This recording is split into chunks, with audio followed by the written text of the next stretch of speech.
Hey guys, I'm back. Yeah, it's been weird. I had a whole bunch of things change at my place. My sister moved out. I'm the house cook now, working 6 days a week until six. Always busy, barely have time to get home and do stuff. But yeah, that does not mean that I stopped making things or painting things or playing things or whatever. But I kind of had to pull away from the routine of the recording progress videos of the models that I was making because I just didn't have time. That and Dad got a 3D printer, so the space that I had to record, that I had separated with the uh, rigs and everything to hold my phone up to record everything, is now where I have the 3D printer set up, so I can't really record in that spot anymore. But all that messing aside, I did keep on making things, and the last thing I made for my Nurgle army was, if memory serves me right, the Nurglings, I think. No, the Furies. The Furies was the last thing that I made. But after that, I used them in a game, and I played pretty good. I won for whatever the heck reason. I guess it was just beginner's luck with a new army.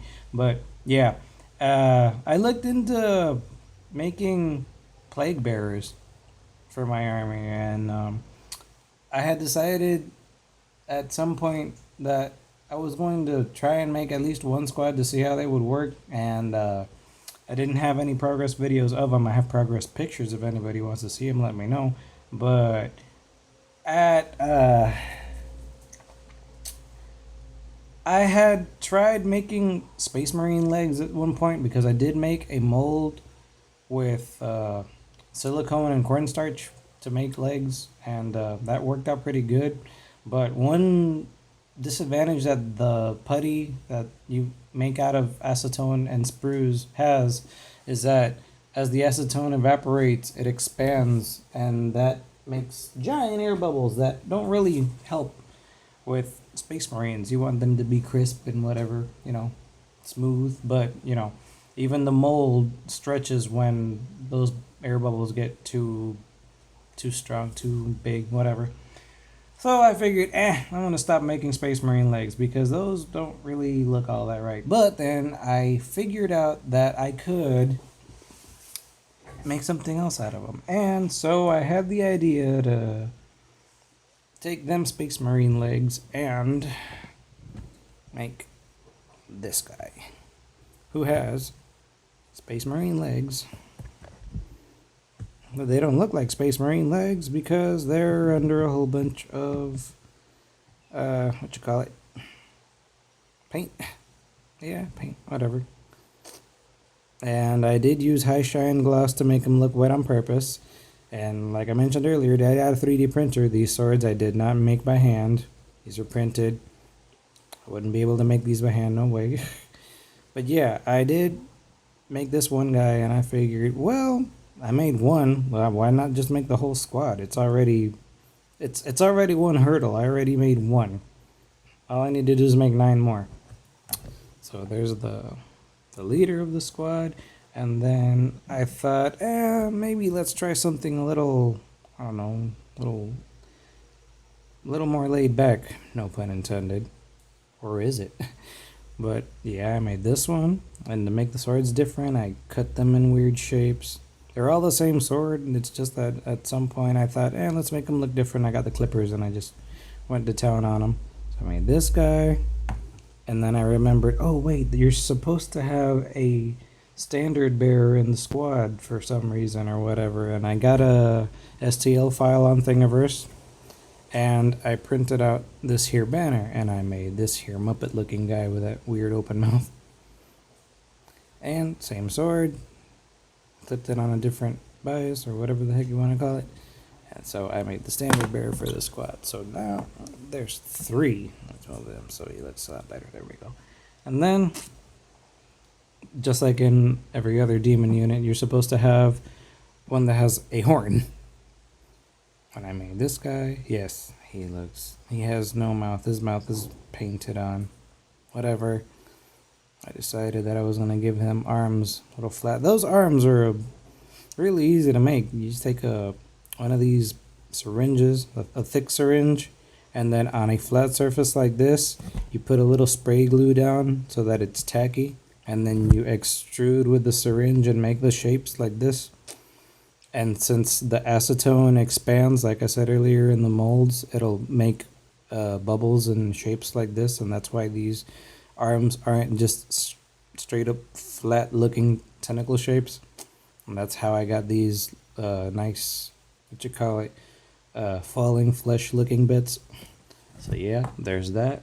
And then every other guy in the squad is just basically iterations of the same formula. You know, Space Marine legs, clipped, scratched, cut, weathered, with holes and whatever to make them look rotting. The arms, all of the arms are the same thing. Syringe extrusion on a sticky surface so that they have that shape. 3D printed swords. The bases I made with the sprue putty too, with the syringe. Also, you take the surface and you make a circle and then you fill it in and then you tap it so that it's flat. And then sometimes with a fork or a toothpick or whatever, you make holes in it so that the acetone bubbles inside of the putty will breathe and they'll just not expand as much. Or if you see them doming up, you press them down so that they go flat again, and that's how you get that shape. So yeah, some of these actually have the mouths only painted on. Some of them actually have the mouths cut out to give them a little variety. I don't know, some of them didn't really look like they needed the mouths to be exactly cut out. The intestine looking part on some of the models is basically just as the piece. Oh, I didn't say how that piece is made. These pieces, the body pieces, are basically just grab some putty, roll it into a ball, and put, you know, shape it and leave it on a surface to dry, and it'll expand or contract or shape itself. But if you want to alter how it looks, you clip it, prick it, cut it, stretch it, do whatever, squeeze it, and all that will translate to how the finishing bulb will look.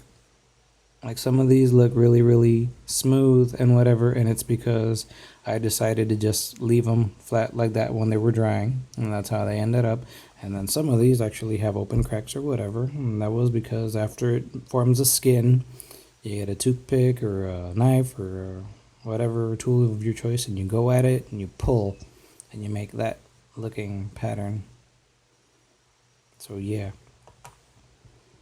And all of these guys are basically just grab some putty, make shapes, leave those shapes to dry for a night or two or whatever, and after everything's dry, just glue it together however you want. It didn't take all that much time. I mean, they took about a week to make the squad of 10, but it's because I sat down and made all of the arms. I made all of the bodies, the Space Marine legs. All I had to do was go through all of them and figure out how I was going to cut them, clip them, adjust them to make them look gnarly like there are now. And yeah, after a good week and a half of work, I got 10 plague bearers. So one more unit for my Nurgle army. Oh, and I didn't mention, but these guys, I have magnet sheets on the bottom. So they're not really strong magnet sheets, but they'll do what they're supposed to. They're just there so that they don't bounce all over the box that I keep them in. That being said, that's my last unit, and I don't know if I'm going to keep on making more of these guys or I'm going to try making anything else, but if anything pops up, I guess I'll just let you guys know. So yeah, thanks for watching. See you guys around.